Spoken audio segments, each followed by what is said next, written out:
welcome you here at our roundtable run by NWIM-RANEPA, which is the Academy of National Economy, and we will be talking today about COVID-19 epoch and its influence on all spheres. I would like to introduce our guests, our plenipotentiary ambassador of Mexican United States and the Russian Federation, Ms. Norma Bertha Pensado Moreno, and Mr. Grigoriev, who is the President of Committee of Internal Affairs of the Government of St. Petersburg, then Olga Kazanskaya, Deputy Director of RANEPA, then Evgeny Kitin, the Deputy Director of RANEPA, and our foreign friends, Antonio Ruiz Parras, Coordinator of University Center of Economic and Administrative Sciences, University of Guadalajara, Fernanda Hierro Barba, Director of the Nuevo León Council, David, and also Esteban Sotelo de Vega, official representative of the University of Veracruz in China, and also one more guest, David Leradza, PhD of Economics, Deputy Dean for International Cooperation, Faculty of Economics and Finance, RANEPA. I would like to announce instructions for using the system. You have an option to choose the channel. Those who want to listen in English should choose the channel. For foreign guests, you should just press the button interpretation in the bottom part of the screen in Zoom. And those colleagues who speak Russian, please stay in the channel where you are now. I want to notice that today English and Russian are both our working languages, and we have a simultaneous interpretation. So please take it into mind when you perform and when you make questions. It will take us 2 hours for the whole meeting. Each speaker will have 10 minutes for the performance, including questions. You can also text questions in chat. You all have this option. Please ask any questions, but I want to pay attention that after each performance, there will be one question from the moderator, and the questions from the chat will be announced after this question. Today, I am your moderator, Dmitry Mereshkin, Deputy Director of NWIM-RANEPA. And let me first give the floor to welcoming word to our plenipotentiary ambassador of Mexican United States and the Russian Federation, Ms. Norma Bertha Pensado Moreno. Добрый вечер, уважаемые дамы и господа. Good evening, dear ladies and gentlemen. I'm sorry that I cannot speak in Russian, so I will continue in English. Mr. Dmitry Mereshkin, Deputy Director of Northwest Institute of Management of the Russian Presidential Academy of National Economy and Public Administration, RANEPA. Mr. Evgeny Grigoriev, Chairman of the Committee for External Relations of the Government of St. Petersburg. Dear panelists, representatives of the Mexican academic institutions of Jalisco, Nuevo León, and Veracruz, muy bienvenidos, muchas gracias por acompañarnos. Ladies and gentlemen, on behalf of the Embassy of Mexico and on my own behalf, I would like to thank you for the kind invitation to participate in the online roundtable, Higher Education and Public Administration, the Experiences of Mexico and Russia during the COVID-19 pandemic. Let me congratulate the Russian Presidential Academy of National Economy and Public Administration, Northwest Institute of Public Administration, and the Latam Eurasia Consulting Group for this excellent initiative, which will contribute to deepening the mutual knowledge of our countries in the economic and educational fields. I must say that I am very proud and happy that 3 distinguished Mexicans, Ramsés Sánchez Herrera, Aarón Garduño Rodriguez, and Alberto Gloria Florencio, have been really key persons in pushing forward for the celebration of this event. Muchas gracias, muchachos. Muchas gracias. This year has been particularly challenging due to the COVID-19 pandemic, not only for Mexico and Russia, but for the whole world. Both the economic and academic sectors had to adapt to new conditions to continue operating and performing in their different fields. The academic sector had to recognize its work and transition to remote education and reorganize itself, which has allowed thousands of students to benefit and to be able to continue studying without losing the academic year. But there have been also those who have been left behind without the necessary means to adapt to the new situation. The pandemic also led to the closing of borders and cancellation of flights in different countries, which prevented many students from returning to their homelands. This was the case of many Mexican students enrolled in Russian universities' exchange programs. They had to extend their stay in Russia without being able to return to our country. Therefore, the Embassy of Mexico, as many embassies of different countries, did the best to support these students through negotiations with the migration and university authorities. Here, I would like to thank all the authorities from Russia, both in the migration side and the education side, for all their support. They helped us to ensure that these students could remain in Russia for the necessary time with accommodation in the student residences and with the protection of the Russian migration authorities. Also, the embassy supported students and other Mexican citizens by searching flights to Mexico from Russia and provided all the possible assistance, including coordinating with authorities from other countries so that they could return home without any obstacle in their trips. We are convinced that all these experiences made us stronger as countries and societies and contributed to strengthening cooperation ties at the international level. They will help us also to move forward to invigorate the growth of our economies and resume prosperity and development. In this regard, you, dear students who are connected today, will have to face many challenges in the coming years, but I am sure that you will successfully find the way to contribute to the growth and development of your countries.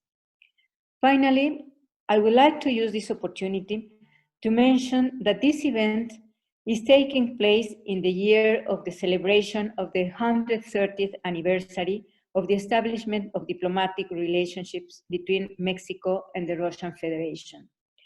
Throughout the year, most of the cultural activities organized by the embassy were dedicated to this important anniversary. The embassy is also coordinating a cultural program from the 7th to the 11th of December, the date when the celebration culminates. I will invite you and encourage you to follow us on our on our social media of the embassy and Twitter and Facebook, so that you can benefit of this cultural program that has been set up together with our friends from Russia, so that we could really convey how culture can really build bridges between different peoples. I wish you a lot of success, and I hope to continue collaborating in future projects aimed at deepening bilateral cooperation and strengthening the friendly ties between Mexico and Russia. Thank you very much, and I wish you a lot of success in the discussions during this event. Thank you. Спасибо большое. До свидания.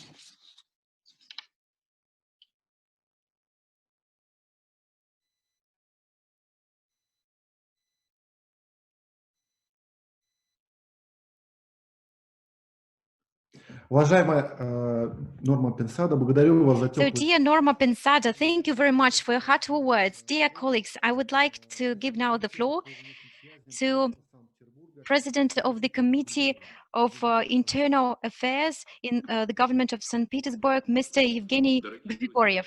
Dear friends, on behalf of the government of St. Petersburg, I'm happy to welcome participants and organizers of our roundtable, Higher Education and State Administration, Russian and Mexican experience in the epoch of COVID-19. I'm so happy that despite our difficult times, the partnership between St. Petersburg and the United States of Mexico is developing, increasing the number of initiatives they run together.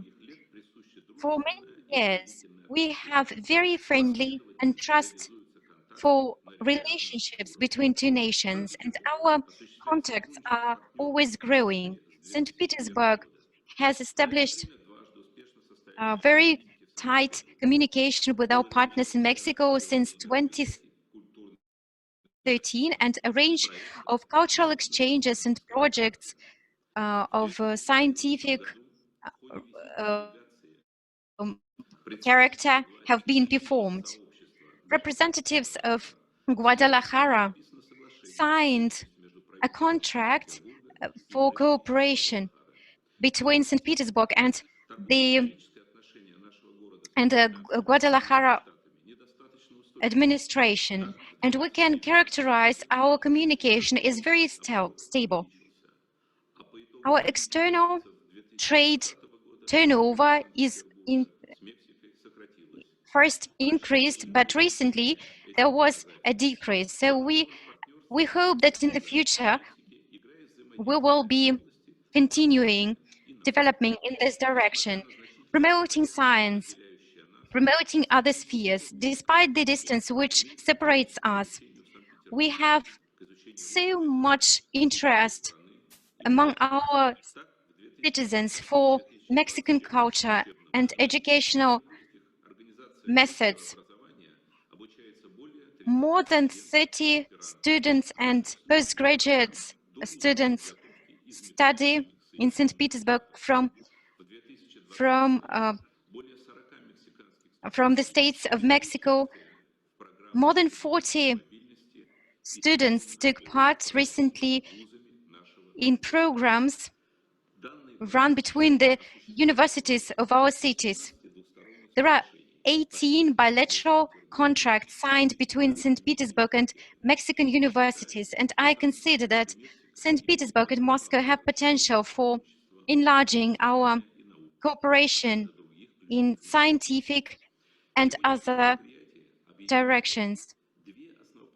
There are two key bases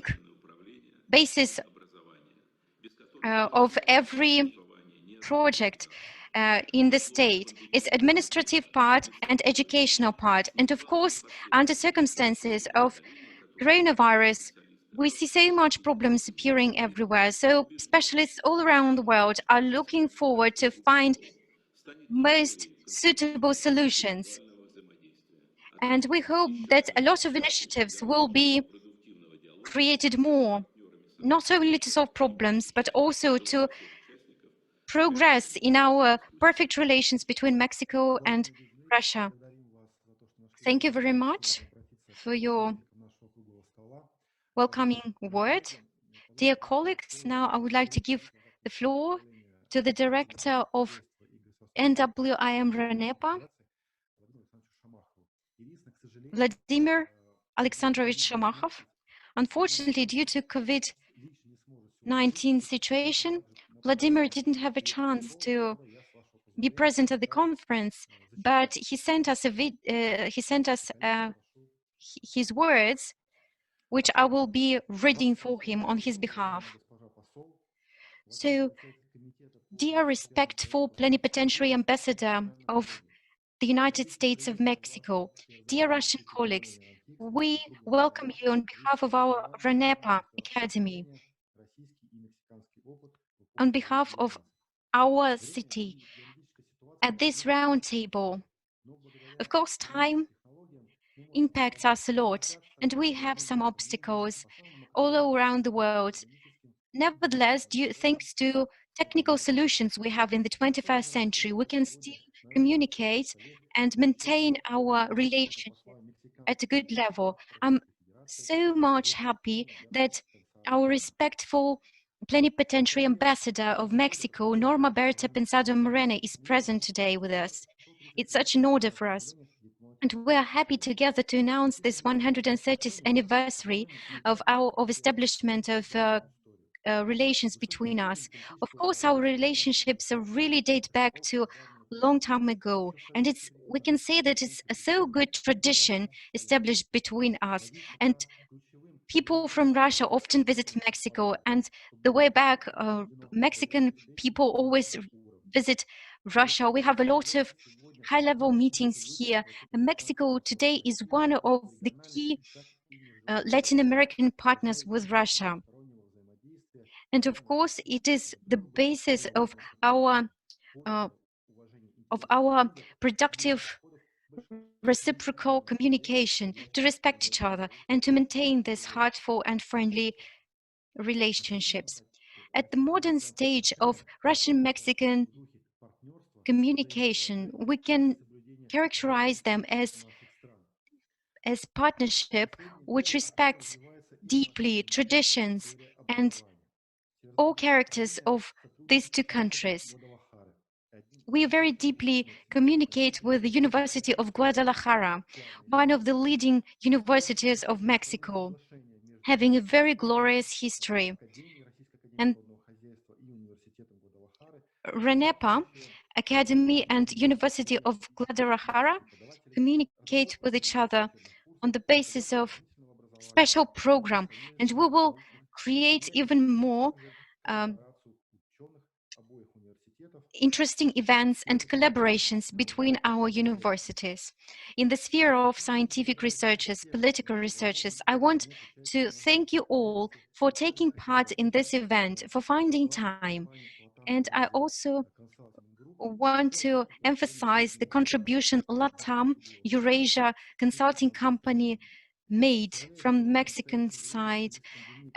Unfortunately, due to COVID-19, we can't personally meet, but nevertheless, I think it's still so wonderful opportunity to have this, at least this online meetings. And I would like to wish you from the bottom of my heart prosperity and first of all health in these difficult times. Respectfully yours, Director of the of NWIM-RANEPA, Vladimir Shamakhov. So, dear colleagues, this was a welcoming word from Vladimir Shamakhov, and we now go on with our performances. One more time, I want to pay attention to the ability to ask questions on chat. And please, speakers who use English language, you should choose the English channel in order to present. And our Russian guests, in order to listen to our foreign partners, have to choose the Russian channel to listen to interpretation. There is an option of interpretation at the bottom side of Zoom program. Now, I would like to give the floor to Deputy Director of NWIM-RANEPA, Olga Kazanskaya. She will be speaking to the following topic: the world after the pandemic, what will it be? So, dear Olga, take the floor, please. Good afternoon, dear colleagues. 1 year ago, in November 2019, we faced for the first time COVID-19 phenomenon impact. And when there was the outbreak of the epidemic in spring, we realized only one thing, that we don't know when the crisis will be finished. But we know for sure that the world after this crisis will be absolutely different. And nevertheless, even now we can already sum up some results. For example, 60 million people were ill with this disease, and much more became the victims. Of course, people suffered shock. The businesses were stopped. And such a crisis hasn't repeated in our world since 1929, 1930, when there was Great Depression. And of course, so many processes were stopped, logistics chains, consumption was very much down. All the activities were slowed down. Many businesses closed, the employment was increased. All that was also accompanied with the petroleum shock. Prices were changing drastically. And our country, as a great exporter of petroleum, found it especially painful. We ran negotiations in spring with petroleum exporters countries, and all those negotiations caused the decrease in petroleum price to $20 per barrel. We found out that not a single healthcare systems in the world, even the most up-to-date, most equipped, couldn't face all the challenges which were posed. And as a result of all influencing factors, we have to admit that there is a very drastic decrease of economic growth rates. And of course, we expect about 5% of GDP now. It will be a loss of about $9 trillion. In some countries, GDP decrease will be a little bit different. For example, in Great Britain, 10% decrease. In Russia, it will be 4.4%. We don't know how long the recession will last, and we don't know how profound it will be. We even can't say whether we already reached the bottom. But many experts believe that in comparison with the crisis of 2008, today's crisis has a different reason, COVID-19, and example of China, who solved almost the problem with pandemic and already solved GDP problems, can confirm it, that this is precisely due to COVID.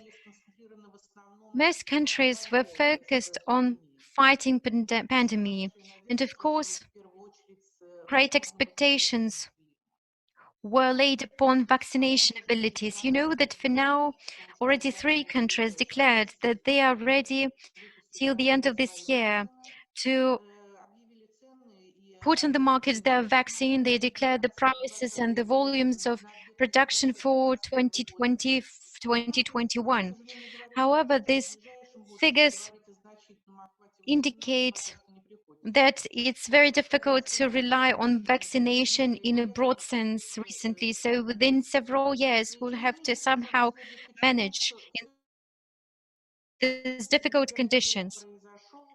Though I can see that while passing through the second wave now in Russia, in Europe, and in a range of other countries, economic agenda now sees everything more optimistic and already solving economic questions and not to that much extent pandemic problems. But of course, still we should keep an eye on both processes, and we should minimize the risks and the losses.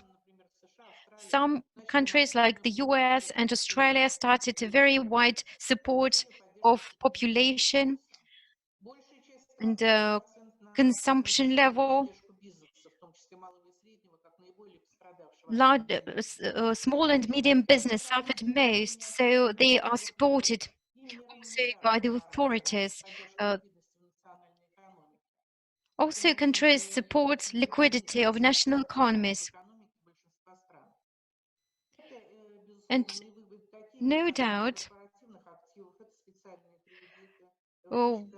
such measures as low interest loans, subsidies are essential in this time.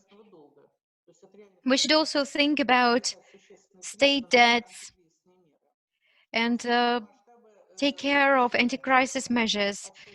But whatever the consequences in the countries are, the disaster is very deep. And we can now see that anti-crisis support is provided everywhere, in China, America, Russia. No doubt, we can't also only focus on our own problems. We should share experience with other countries. And today, for example, we share experience between countries who are quite close in terms of GDP structure, export, and a range of other parameters. What can we expect? What are the key aspects?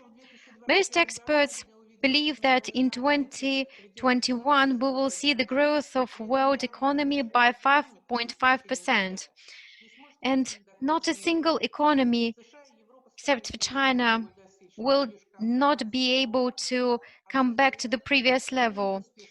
Maybe the US and a couple of other countries will be able to come back to the previous level by the end of 2021, and other countries even later. We'll also have to overcome the decrease of world trade. Many countries, due to logistics chain disruption, prefer to localize their productions at their site. Fighting with pandemic will cause the increase of state debt. The abilities of state to support the country will be decreased, and we will be cooperating probably less between countries. One more case. Central bank's policy will also face problems. So much loans will be provided to the businesses that it will, of course, pose problems. Olga, I'm so sorry. We have such a tough timing here. So please, if you can be brief. Yes, I follow the timing. We will give a great impulse to structural changes of economy. Technological platform will be changing. IT companies and smart property will be key tendencies of nearest future. The shares of 5 largest IT companies have grown by a 50% recently. So it's an immense growth. Of course, further on, the demand on oil and gas resources will be dropping. Green economy will be increasing. There will be changes on the labor market. All these probably will be most dramatical. Of course, we'll face a lot of structural unemployment, and that will bring some social economic controversies. Internal and external conflicts will probably also grow, and it's again one natural consequence of pandemic and economical recession. But there is one positive issue. Pandemic paid our attention to education and healthcare as basics of human society. So I hope that financial support of these areas will be growing, which is very positive. We all will face differences in terms of all aspects, how we will live, how we will work, how we will have rest. It all will be different. And pandemic, of course, triggers a new period in the life of everyone. My colleagues will continue talking about it. Thank you for your attention. Olga, thank you very much. I want to remind that you can ask questions in chat. Olga, I have a question to you. Some large companies as McKinsey, WaterhouseCoopers ask entrepreneurs about how pandemic influenced working process, and they came to a conclusion that most Russian and foreign companies don't think that it is really necessary to change the format of work for the employees after pandemic finishes. So they believe that it's just a force majeure situation, which, yes, caused some processes to become online. But after it finished, they believe that everything will come back to habitual way of living and working, first of all. So what do you think? Is that right? Well, I believe that it will change. Maybe not within 1 year or half a year, but it will be radically different after pandemic. And it is not a cycle type crisis. It's a structural crisis. It's a result of the fourth industrial revolution. And of course, with the next 10 years, the market of labor will be changed drastically. Talking about old industries, they, they will get back to their previous way of work. But anyway, IT sector will be developed so much that we will face so many new opportunities for very many different industries. I would like now to give the word to our next speaker, Antonio Ruiz Porras, the coordinator of the University Center of Economic and Managerial Sciences of the University of Guadalajara.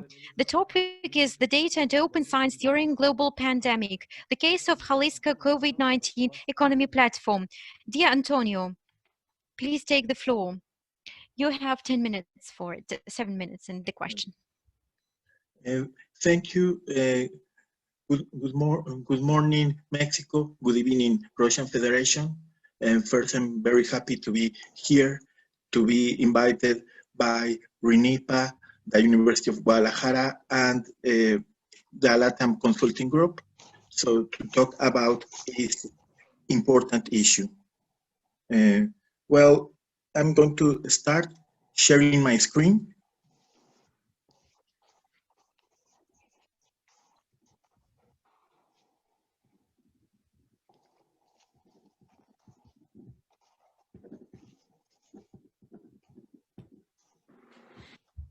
Hopefully everyone is seeing this in this moment, my screen. The topic that I'm going to talk is the data and open science during a global pandemic, the case of Jalisco COVID-19 economy platform. This is, this is a project developed by the University of Guadalajara to analyze the effects of COVID on the population of the Mexican state of Jalisco and to support all the strategies available to mitigate the impact of the pandemic. The project relies on the development of data and research useful for academic, private, social, and policy purposes. This project is interesting to point out. It's committed with open data and open science initiatives through our website. This project is an effort of a group of academics of the university. We are organized in 8 modules, and this project was created by the initiative of the Chancellor of the University of Guadalajara, Professor Gustavo Padilla Montes, and the Director of the Economy and Society Division of the University, Dr. Antonio Sanchez Bernal, that ones, and also by other academics. Our goal is basically to provide useful and accessible information to analyze the effects of COVID and related public policies. It's important that we have 3 specific goals. One is related to the economy, another one is related to public policy, and the third one is related to regional development. It is important because in the context of Mexico, we are a developing country, and one of the problems is that we don't have a lot of information available. So this is a very big effort in order to create this opportunity to have networks, platforms, and data available for everyone. So in this moment, we have a very big team. A lot of people is working here, as you can see. So we there are students, there are professors, there are research assistants, a lot of people that are working here. So this team, and also we have certain partnerships with other Mexican universities, universities of United States, groups of the private and social sectors. So we have a lot of people that are supporting this project. We are doing partnerships because we believe that in order to be useful, we need to collaborate with many people, with many organizations. So in this context, what we are doing is that we are focusing the project in order to provide open science and open data. We are working in 8 modules. These modules, as you can see, they deal with different issues regarding the economy of Jalisco, of Mexico, and in general of the global economy. So these 8 modules allow us to do a lot of work in order to be useful. So the important thing is that all the information generated in these modules is available for free for everyone. Yes. In fact, most of the outputs associated to these modules are licensed under the Creative Commons license. So everyone from the public sector, from the private sector, from other universities can have access for free. And this is really, really important because to the best of our knowledge, this is the first attempt in Mexico to do this type of work. Yes, this type of things. So, well, this is important to point out. These are the models. What we are doing is that in practical terms, well, the main output numeralia you can see there. We have a lot of research products. We have produced an economic bulletin bi-weekly. We have a hospital, the PYME hospital. This is a hospital in order to support small firms in order to deal with the crisis. You know, we are focused on the economic impact of the crisis, so we are focusing on the economic organizations. So in this moment, we have supported almost 200 firms with PYME Hospital. Also, we have developed a fellowship for students. We are giving scholarships for students on the undergraduate and postgraduate levels in order to help them to study issues about the crisis. And this is interesting, you know, because in this moment we are connecting academic and research and collaboration with the public and the private sector in order to produce these numeralia, in order to create these outputs. So, and also we have developed a regional development index for Latin America. So as you can see, we are not only focused on Jalisco, of course, that is our priority, but also we are thinking in a broad sense. We are thinking how to support, how to understand the effects of the crisis, and how to solve the issues associated to this crisis. So these are our main outputs and research. What can we say about this? Well, our main results from my personal point of view is that the project has strengthened the relationships between the university community with the social, public, and private sectors. I believe that the platform has contributed to generate and disseminate open access data. useful to analyze the effects of COVID-19 on the global, national, and local economies. Something that is really important, the platform outputs have provided elements to assess and improve public policies.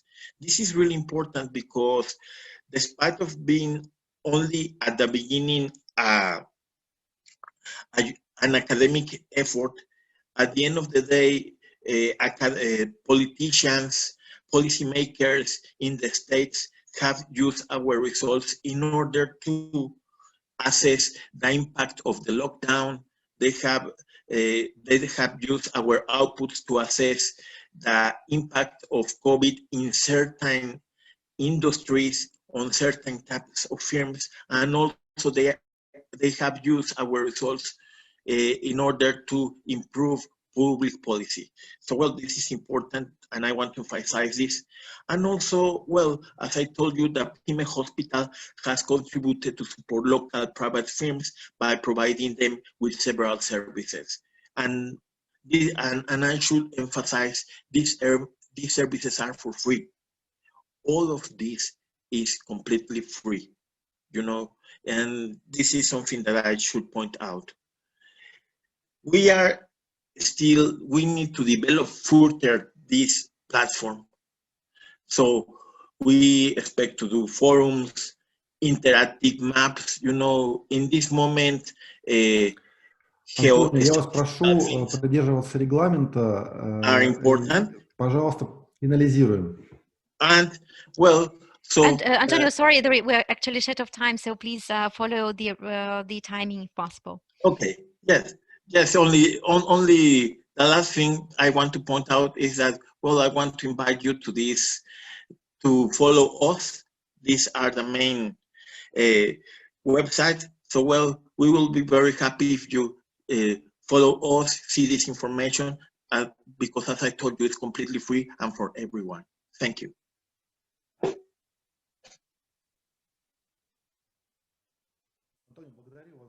Antonio, thank you very much for your performance. Colleagues are reminded on chat.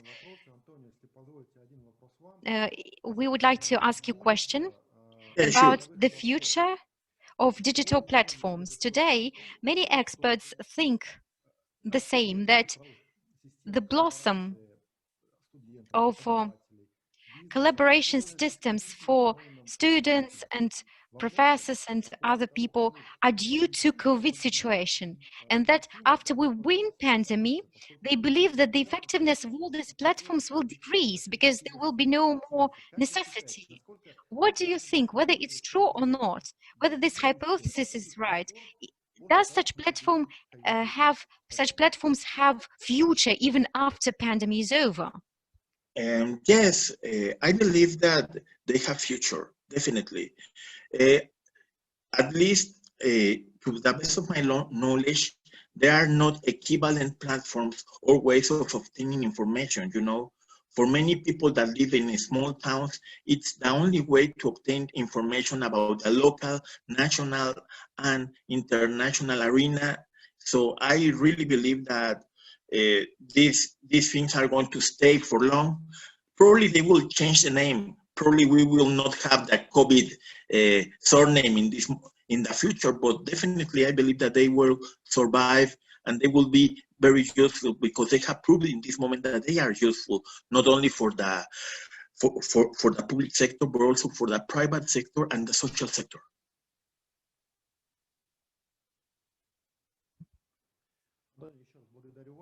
One more time, thank you very much. And we now pass on to our next speaker. It's Evgeny Kitin, Deputy Director of NWIM-RANEPA. And the topic of his performance is the role of the academic community, universities in the pandemic, how to keep education, Russian experience. Evgeny, please, your turn. Good evening, dear colleagues from Russia. Good morning, dear colleagues from Mexico. I'm so happy to welcome you here, and especially I want to welcome our respectful plenipotentiary ambassador of Mexico, Norma Bertha Pensado Moreno, who is present here. And Today we are talking, of course, about this pandemic period. No doubt, pandemic changed a lot the system of higher education, and the educational model, not only in Russia but all around the world, was changed. And in my performance, I would like to focus on some aspects of these changes. Despite unpredictable mode of pandemic, we still have analyzed something, and we will speak now about educational aspect. Back to 2012, federal law introduced such definitions as e-educations and remote educational abilities, and on the legal level, definition basis started forming and appeared some regulations for it. There appeared educational information media at the universities, and each university necessarily had to use it. Later on, all the necessary regulatory acts were adopted, and there were special guidelines and legal bases elaborated for using the new systems, which by 2017 created a very stable legal fundament. On the system of higher education transferred to remote format starting from March of 2020 due to pandemic, and absolute distant remote education was run till July 2020. The second wave caused the same results from 13th of November 2020, and especially it affected the higher institutions of education in Moscow and in St. Petersburg, which were absolutely transferred to remote education. In other Russian regions, remote education decisions must be taken locally by the governors of the region, depending on the situation which they have in their area. I want to pay your attention that the system of higher education everywhere is quite conservative, and very often changes faced quite reluctantly. People don't like to change anything in it. So there are so many COVID dissidents who don't want to recognize the potential threat posed by COVID-19. And I personally know some colleagues of mine who are great opponents of these new remote systems and who are ready to take the risk for their health and to run classes in usual format with real presence. Of course, we understand that there's difficulty, but when we hear that we hear from COVID dissidents that the future of our education will be disastrous, that students will graduate with very poor level of knowledge. Partially, we can agree with such opinion, especially taking into account the fact that depending on speciality and direction of field of education, things differ. It's one thing when the humanitarian sciences, and the other thing is then when we have technical specialties, medicine, for example. But I must say here that medical students don't have to study remotely. The exception from this law, from this regulation. Also, The usage of e-tools shall be used now, but it's not innovation. Many our St. Petersburg universities, like St. Petersburg Polytechnical University, named after Peter the Great, or University of Precise Mechanics and Optics, have been introducing remote educational technologies in our society for several years, even before Academy. Our RANEPA Academy also planted a task in front of us to introduce such electronic ways to run education several years ago as well. And we even had a special program. We elaborated video courses, online courses, starting from 2015. And in the structure of our university, there was created a special subdivision developing e-education, e-tools in the training process, and special training was arranged for our professors and teachers. There was LMS model. Of course, the work was not run by everyone without exceptions. Mostly it was performed by most enthusiastic groups of society, especially in those fields where people were ready for that. Nevertheless, the fundament was created before the pandemic, and when in March 2020 we had to pass to electronic remote way of education, that was not that new a thing for many universities and even for us. But of course, the system was not ready to pass with such scale when everyone uses the system. Of course, that was met with reluctancy. As I already mentioned, long before pandemic, we started preparations and for new ways of education. The situation we faced in spring, it made us enforce the measures we used to take to develop remote educational technologies.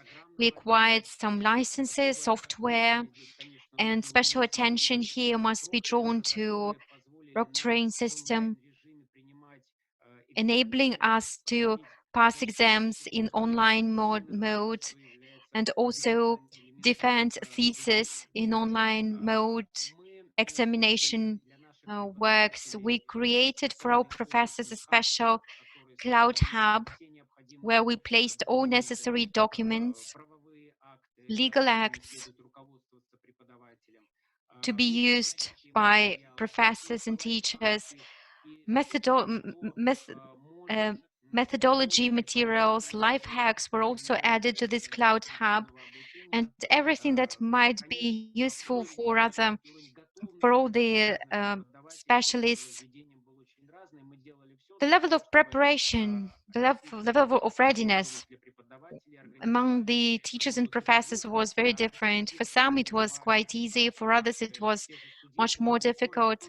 But there were quite a lot of volunteers and students who were helping professors and teachers of older age to handle fruitfully new technologies. Evgeny, I'm sorry, just we have to respect the timing. Yes, I'm already finishing up. I want to add just that universities in their development for 1,000 years have passed through different stages of functioning. And the model of higher education has been changing all the time. Now we have principally new digital universities, and it's a very understandable process, quite predictable one. We consider that our key task for today is to provide quality of educational activity, to use remote technologies, which is one of our main directions, and also to provide effective communications with our students, to elaborate those forms which will enable to compensate the lack of personal communication, which our students mention very often. I want to emphasize one more time that implementing online education elements will not allow us to keep the level of education high, but will also help us to make a breakthrough and to improve the quality. Coronavirus gave us just the vector. We will preserve the best. And we will find new points of growth, of progress, helping us to create a new model of the university and education in general. Education of the future. COVID provided us with the ability to be more flexible, to take changes which at first seemed to us frightful. We could reconsider our plans, study fast and correct mistakes, changing for the future growth. Society's stress has to be caused by coronavirus, has to be perceived as a stimulus for transformation into the future. Thank you, Evgeny, for your performance. I have a short question. A World Bank ran a research and we discussed it, and the problems which higher school faced is organizing the processes. They face that the infrastructure has a very low level, like weak internet connection. People are not ready to use some options. Not everyone feels comfortable working from home.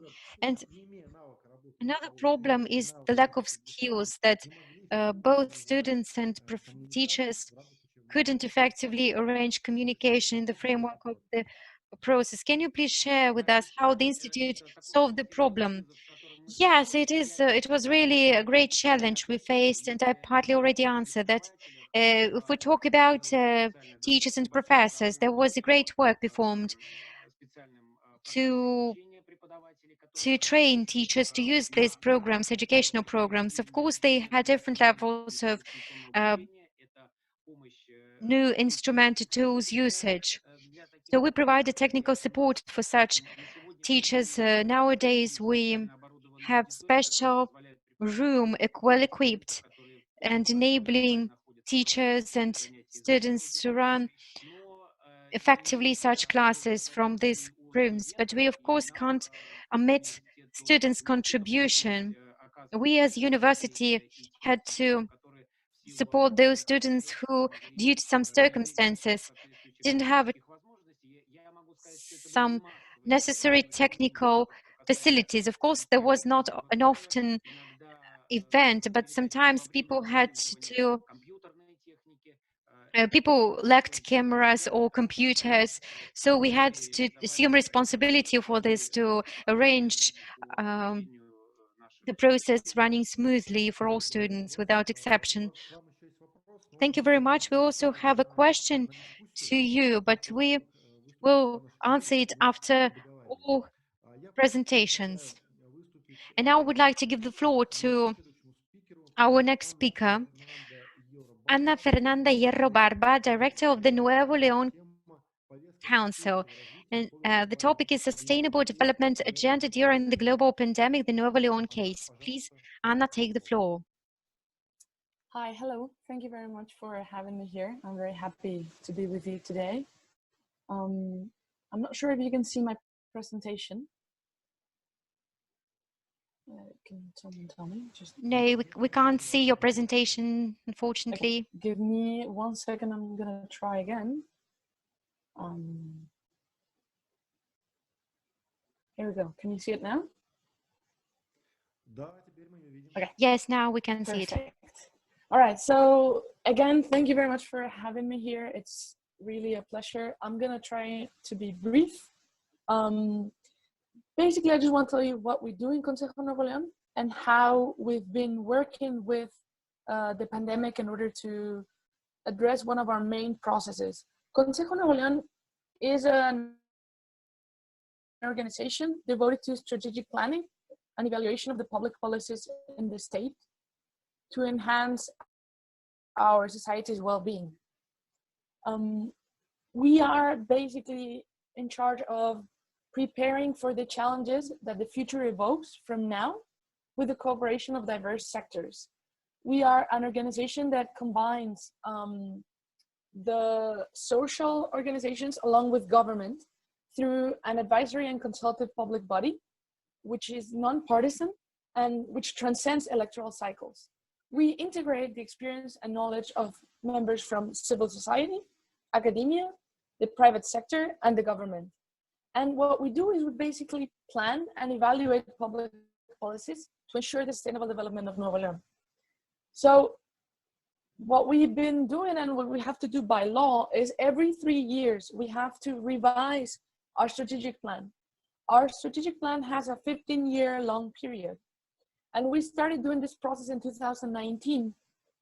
At the end of 2019, basically, we were ready with a diagnosis to go to society and collect their thoughts and ideas and experiences in order to improve this planning instrument.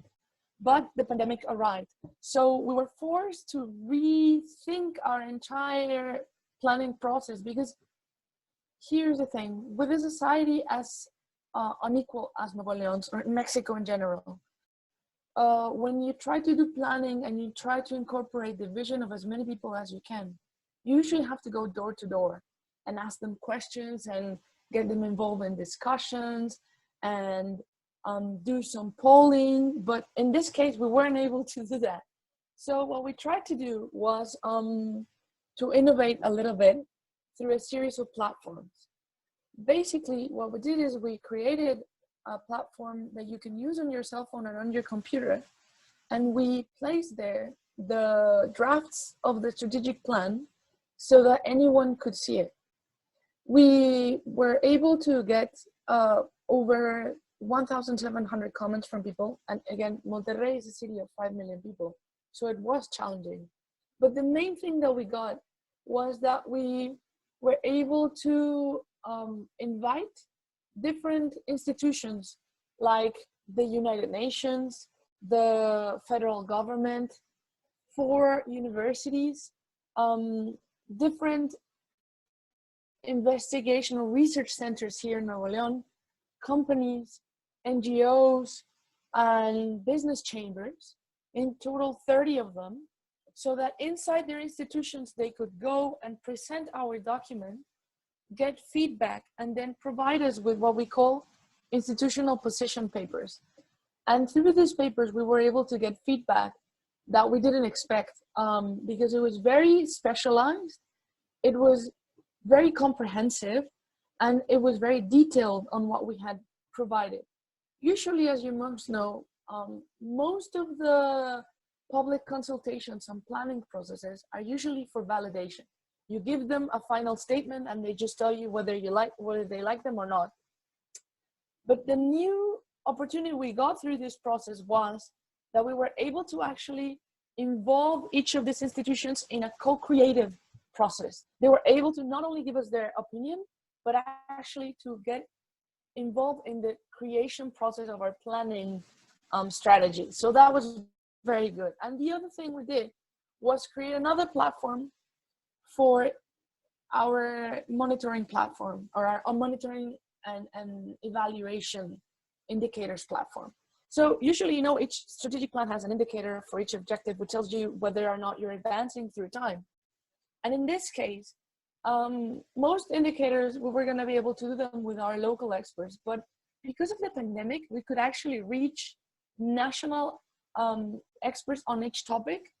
And through a process of collective intelligence, we were able to get in a platform, present them each objective, each strategic line, and then give them a series of indicators with all their data for Nuevo León and for the other states in Mexico, and get them to give us their feedback on whether or not those indicators were appropriate, whether or not they were measuring what we want them to measure, and actually to collectively define the goals that we want to achieve in 2030.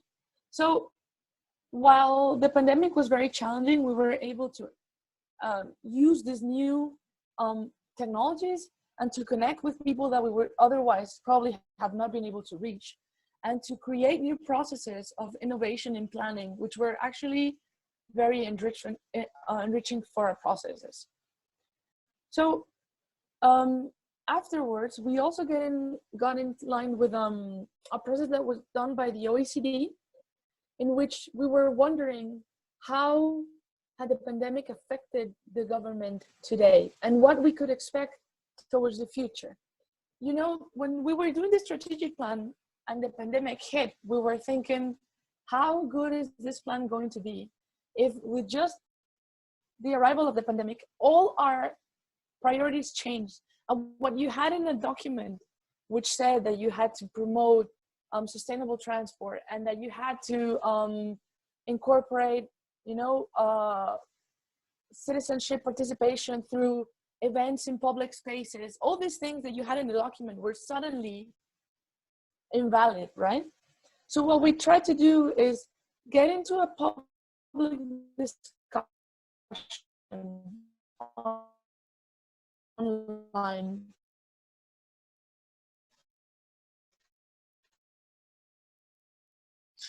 And here is the anti-crisis measure. So this is the GDP index. So you see the fall in GDP in 2020. In the second and third quarter was a dramatic fall. And here, let's compare anti-crisis measures across countries. As you see, so in Russia is from 3.4 GDP to 3.5 GDP. So it's not enough. So in Italy, in the United States, so they spent more financial resources to overcome this pandemic. That's why many opposition parties, they criticize our government that their measures are not enough, was not enough for overcoming these problems. And here is Давид, я the... прошу одну минутку. Okay. Давайте завершать, ладно? Регламент. David, I ask you kindly to respect the timing. So the main conclusion that the future is unpredictable, and in Russian society, so these negative tensions are rising, but we hope that we can really overcome these problems in the future, and of course taking into account that our country is oil dependent, so it's double difficult for us to overcome this crisis because we are very dependent on oil, we are very dependent on international trade. That's why even when we fight pandemic, so no one knows when the oil market will restore. Thank you very much for attention. Thank you.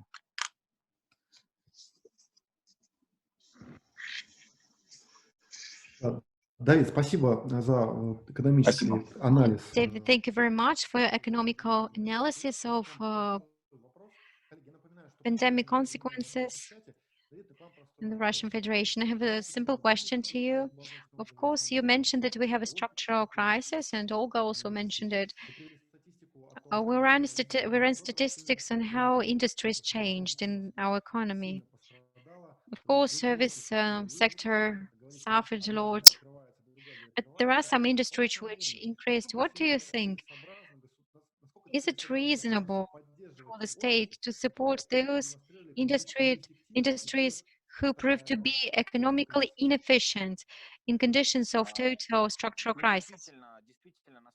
Well, in fact, this crisis showed who survived and who didn't.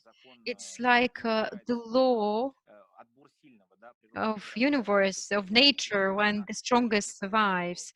So I believe that resources are already ebbing. We are running out of resources in all countries of the world. So now we shall be very selective. So when subsidizing different sectors and industries of economy, of course, we should choose the correct ones which are most necessary. And when choosing what industry shall be supported, it's not an easy question, and researches must be conducted to come to a conclusion. But first of all, there should be strategic value sectors, industries. We can't forget about our small and medium business, small business, which suffered most of all. We can't just say, oh, we don't care about small business. The one who survived, he survived. No, that's not an attitude. Of course, we should remember about the increase of unemployment 8 times higher. It's dramatic. So we can't just neglect it. Otherwise, we will have a very big tension among public. Thank you very much for your answer. I want to give the floor to our next speaker. It is Esteban Sotelo de Vega, official representative of the University of Veracruz in China. He'll be speaking about academic experience and business ties with China through the Study Center China Veracruz. So please take the floor, Esteban. You have 7 minutes.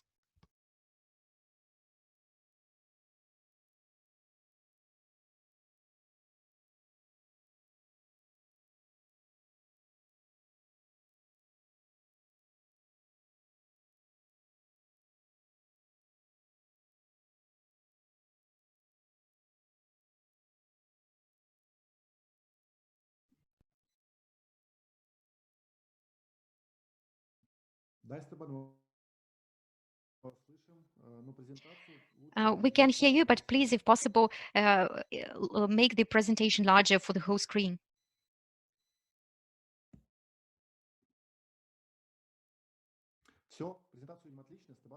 Hello, hello, Yeah, can you we can listen? see it. Yeah, Hello. we can listen to you perfectly well and see everything perfectly well. Okay, thank you so much. Sorry. First, to thank to the opportunity, greeting to the dear ambassador Norma Bertha Pensado. Gracias por su presencia. And now we introduce the work that we are doing with the University of Veracruz in China. We have a study center. The study center from China Veracruz was created in 2008. And during this year, we have relation with many universities of China. And also this year, we also began the headquarters of the consortium of the APEC Study Center. So in this way, until the end of the next year, the university, direct link with universities that conform the consortium of the 21 economies that participate in the organization, the APEC.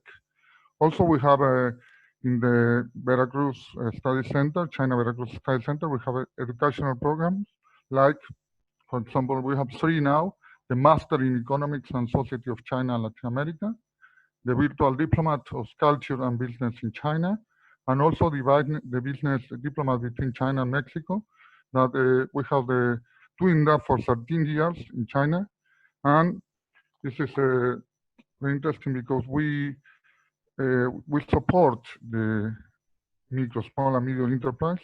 Sometimes the big enterprise have the opportunity to make consulting or to go to China, but from the university, from the study center, we make every year a course that we have a cooperation with other universities. And so during the morning, we teach to the participants some aspect of the protocols of the culture of China. And during the afternoon, we have the present the business plan, the importance, and also we do some consultants. So in that way, many micro, small, and medium enterprise have the opportunity to do business with another companies in China. So also in the last time we have incorporate new technology, and also we have now a plan that also can to expand our presence in social networks like Facebook, Instagram, Twitter, and website. Also, we have a website for the APEC Study Center, and also we have Facebook and Instagram and Twitter. And also we have many online publications, like for example, the Orientando magazine. We have some subject like society, culture, and economy. And also we have published some books like the Veracruz, the Neo China a la Franja la Ruta, about the One Belt, One Road initiative and Veracruz. And also this year we published a new book that the name is Approximation to the One Belt, One Road initiative. So we are also in cooperation with many institutions of China, like for example, the Shanghai Academy of Social Science. So now we are also in, next year we will publish a book together.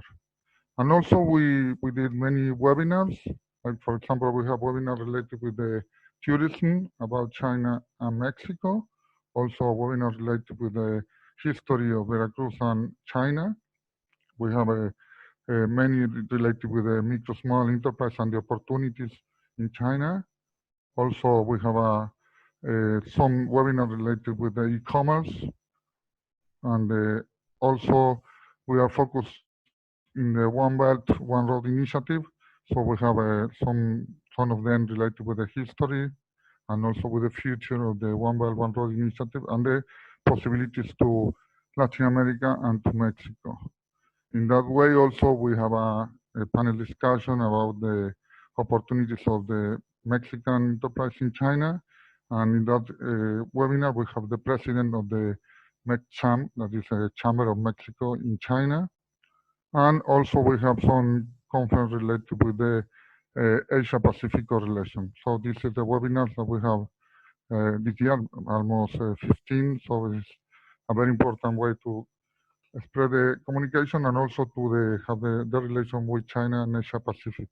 So we use the platform, it's Eminus, and also it's very important to say that this event is weekly. We have every week, but also we have many activities related with the education experience, and also we have meeting also with the team to make all the plans, and the meeting with the academic institution, business organization, and the public sector. We believe that it's very important for the study center also to cooperate not only with other universities, also with the private sector and also with the public sector.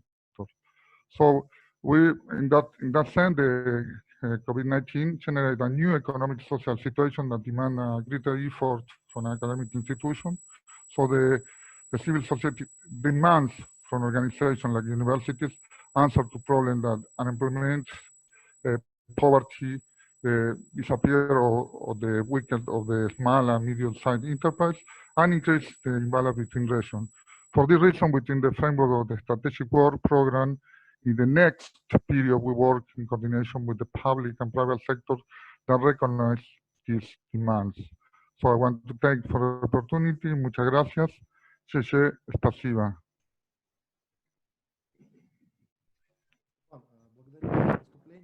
Thank you very much for your performance, and especially thank you for respecting our timing. I have a short question to you. We keep on receiving questions in chat, and we are about to start our further discussion. But first, my question to Esteban.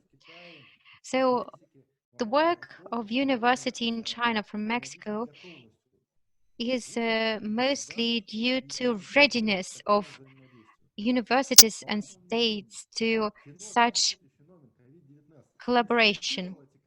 What do you think? COVID-19 intensified this type of cooperation or not, and whether we will come back to personal meetings and visits between China and Mexico after pandemic, or shall it will be the same after pandemic in online mode? Okay, thanks for the question. I believe that some of the cooperation, like the webinars, maybe now we know that is a good opportunity to keep after the post-pandemic also. But there are some cooperation that, for example, I told before that we have the course in China with many small companies who came to China. And this kind of thing will be return maybe the next year. But I think that the webinars and this kind of cooperation is a very good opportunity, and after post-pandemic will be continuous. I hope, maybe not in the same way, but also more than before. So this is my opinion. Thank you so much. Thank you, Esteban. We are now finished up with our agenda. All speakers presented. So we have a couple of questions from the chat, and I would like to ask them. I will ask our speakers to comment very, very briefly, because we are already out of timing. But the questions are interesting, so let's ask them. So the first question is to Olga. Olga, what do you think? What will happen with consumption, civilization, and megapolis cities after the pandemic? Yes, it's a very interesting question. I can answer that nothing will happen with them. But I can be more precise. Some things already are happening with consumption civilization, even regardless pandemic. Maybe pandemic will just add some impulse. Recently, we have started talking about collective consumption economy, and of course, this is a counter way to consumption civilization. It means that now the priority is not to acquire something, but just the desire to satisfy some needs, to pay for your rent, to buy all the necessary things, some food or some general products. Of course, it will be intensifying and it will impact consumption civilization. As for city megapolis cities, it's also a tendency which already is formed, and recently we have great interest to green economy, alternative energy sources, and all these changes will in the end push the citizens to go out of megapolis limits and to live more ecological life, more human oriented, more comfortable. So in long-term perspective, these megapolises will be reducing. Olga, thank you very much for your answer. Now we have a question to Evgeny Kitin. There are two questions. First is about the following: understanding the effects of the COVID-19 and the relevance of online education. Which strategies do you think universities should implement to make more attractive international education programs for foreigners during a pandemic? It's first question. And the second question is about is the following: how can we support the level of education? Because as Aran Gardunia mentioned, a distant education doesn't prove the relevant quality, which causes disappointment and the fact that students just refuse to study. So what can you propose to improve the level? So first is about foreigners, the second is about the quality of education. Yes, well, it's very difficult to briefly answer briefly, but I will try to be brief. I will start with that here there are two key components. First, the content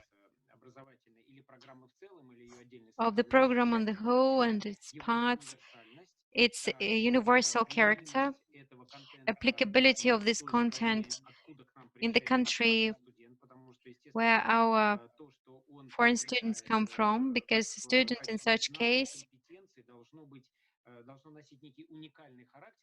has to get some unique competencies which might be applicable in his area. So it's first, and second, it's medium,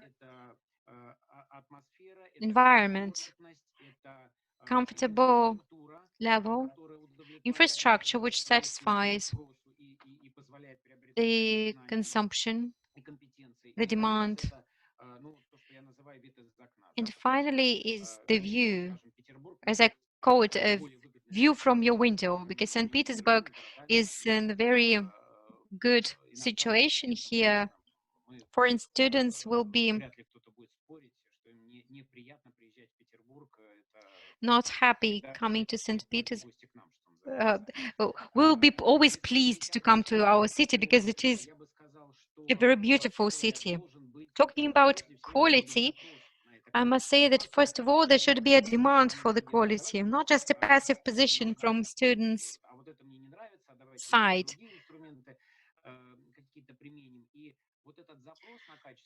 So motivation for the quality should be both with the teachers and with the students. In this competitive strive to the quality, we should have the results. Only reciprocal attempt to reach, to achieve common interest, to get competence and skills which will be fruitful is important. And of course, it's extremely essential to analyze competencies themselves. Our university has to teach our students to perceive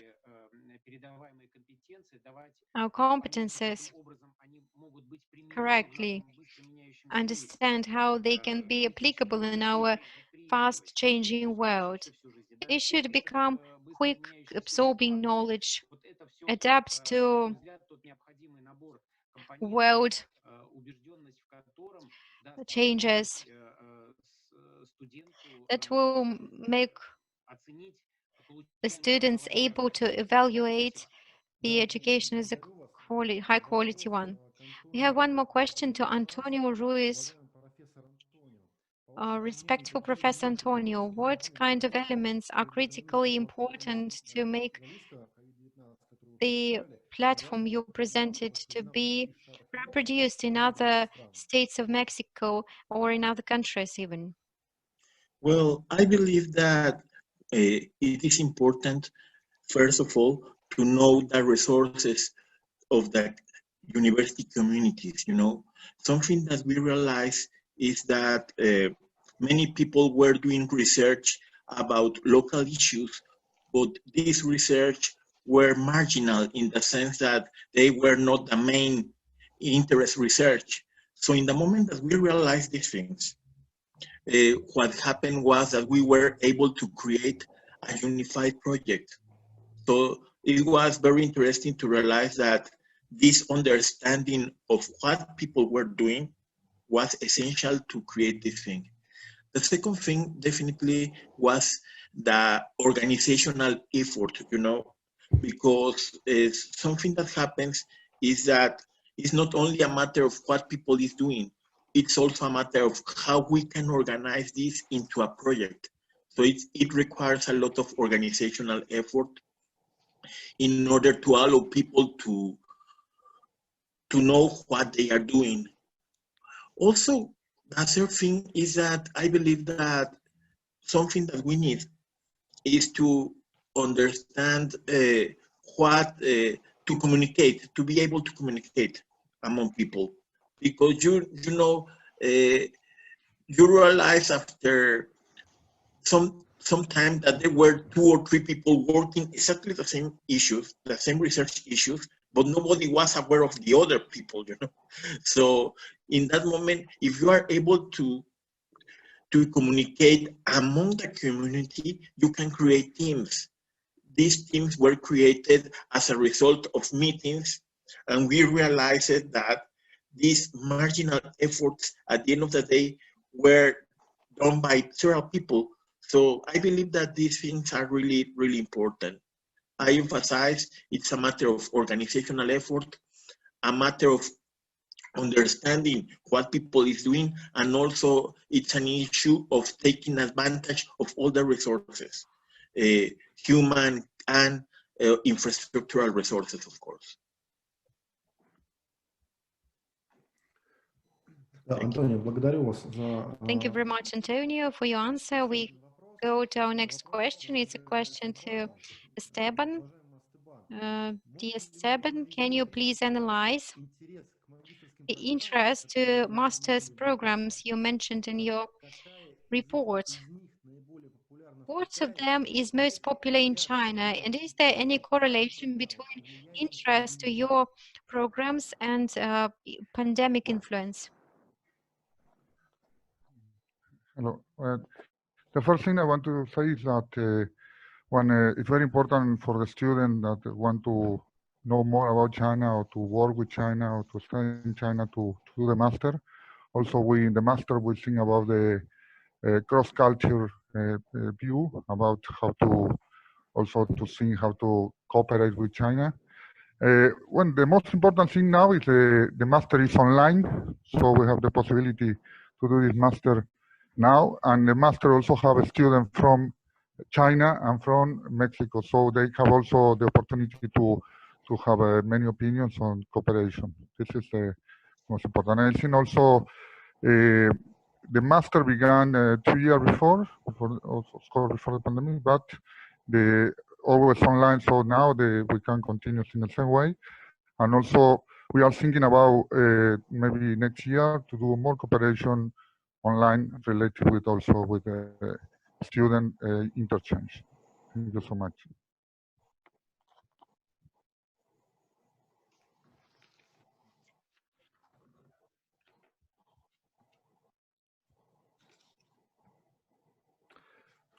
Да, Эстебан.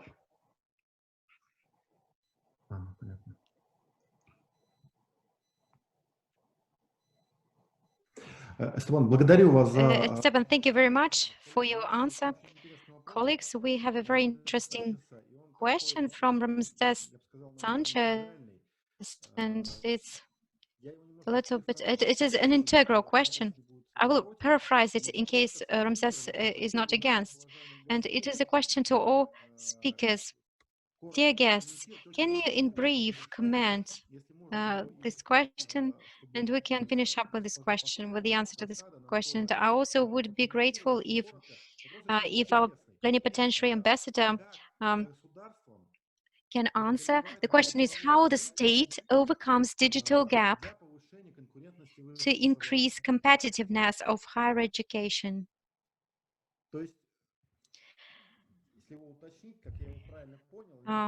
Paraphrasing it, maybe I misunderstood it. If I misunderstood, Ramses, please correct me. Different states in pandemic conditions, taking into account different internet conditions, have different terms, and some of them were facing the problem with the lack of internet turned out to be weak. Other states who invested in internet development and IT infrastructure got colossal competitive advantage in comparison with those who hadn't invested in before. So the question is if the following: what kind of strategy the state should have to cover the gaps between the states in terms of IT level? Ramses, did I take a question correct?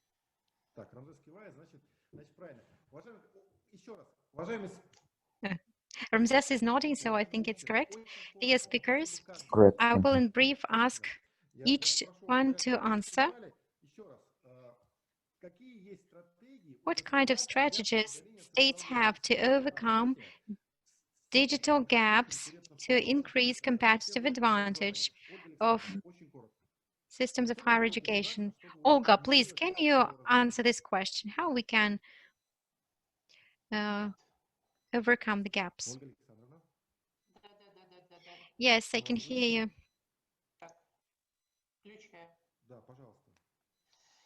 Yes, please. Well, I think that it will be just if both Russia and Mexico federal costs will be increased for education. That will ensure that all students have enough resources to study, and it will also help a lot the students. Now, Antonio, please, can you answer? What should be the strategy of the state to overcome the gaps in terms of IT abilities to increase the level of education? Well, in Mexico, some state governments have provided computers as a public policy to students. You know, they give the access to computers on the only thing that they need is an ID of being a student. Another strategy that has been followed has been to try to improve that or to encourage competition in order to give a lot of cover of internet usage among small towns, you know. And also a third thing that I believe that is necessary is to give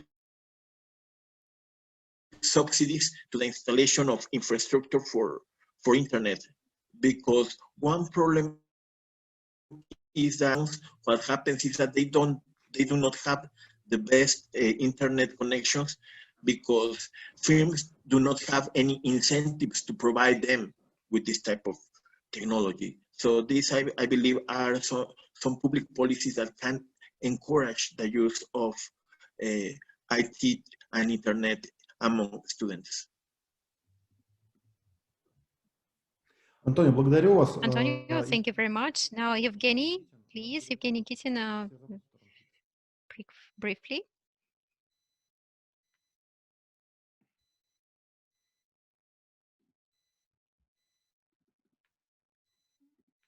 Евгений Александрович. Так, Евгений Александрович, видимо, проблемы со I связью. think there are some connection problems. So I want to ask Anna Fernanda to take the floor and to answer the question in brief.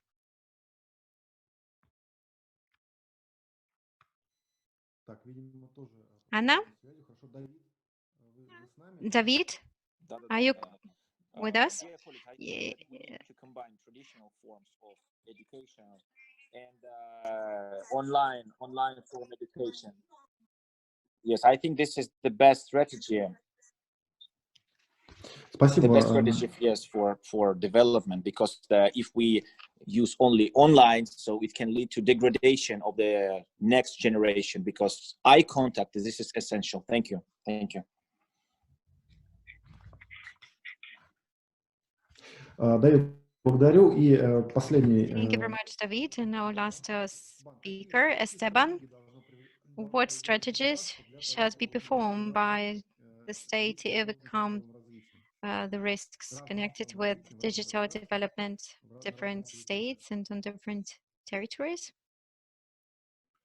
I think it's very important.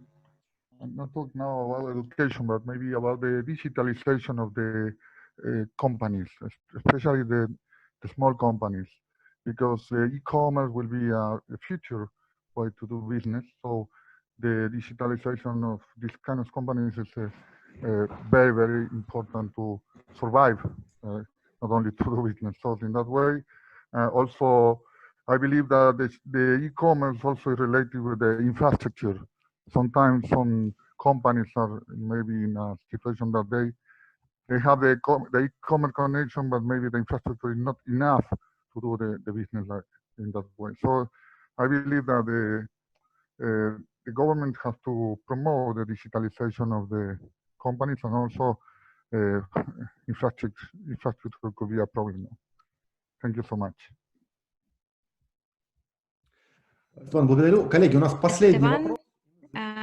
Thank you very much. Our last question. We will finish up our question. Esteban, so it's again a question to you. I will read it. It will be translated to you. So, respectful Professor Esteban, what are the forms of inter-university cooperations which can be formed after pandemic? Cooperation between institutions. Yes. I think that one of the possibilities is the double diploma. So the students have a study in the university in Mexico, maybe in China in this case, and have the diploma for both countries. This kind of thing is very important also for students, and also we have to promote more PhD and also more master online. There are many countries who have all the master of PhD online, but sometimes we have to promote more this kind of cooperation. And also, I believe that the universities have to do more kind of webinars, but not only webinars like seminars, also like online class. That way, the student can also have more cross-culture communication. This is very important, I think. And also, I live in China for 17 years, so I believe that the cross-cultural communication is something that we have to teach to our students, and so I believe that the online classes is a good opportunity to have a student from both countries study and communication and understanding more and more. This is my opinion. Thank you so much. Степан, благодарю. Уважаемые Stepan, muchas gracias. I think we have already finished our agenda. And I would like one more time to thank our respectful guests who found opportunity to welcome us. Our plenipotentiary ambassador of the Mexican United States in Russia,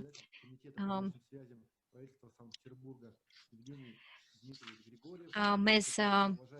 Norma Bertha Pensado Moreno, also Evgeny Grigoriev and other Russian participants and guests from Mexico. We discussed the consequences of COVID-19 crisis and character of digitalization and new mechanisms to enable quality of higher education. We talked about statistics about digital platforms, which involves participation of citizens together with authorities and make it possible to make decisions all together. We talked about pros and cons and bottlenecks of remote education. I want to thank you one more time for today's performance, for your questions, for interesting discussion.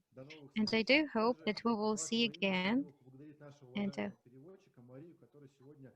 want to thank for the translation. So, dear colleagues, friends, hope to see you again soon.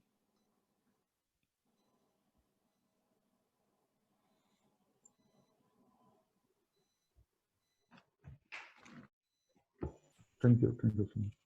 Да, ну, спасибо нашим коллегам, которые обеспечивали техническую поддержку. Да, это... I also want to thank our technical support, Galina Griva, and also our colleagues from Universidad de Guadalajara. Y muchas gracias de nuevo. Todo lo mejor a ustedes.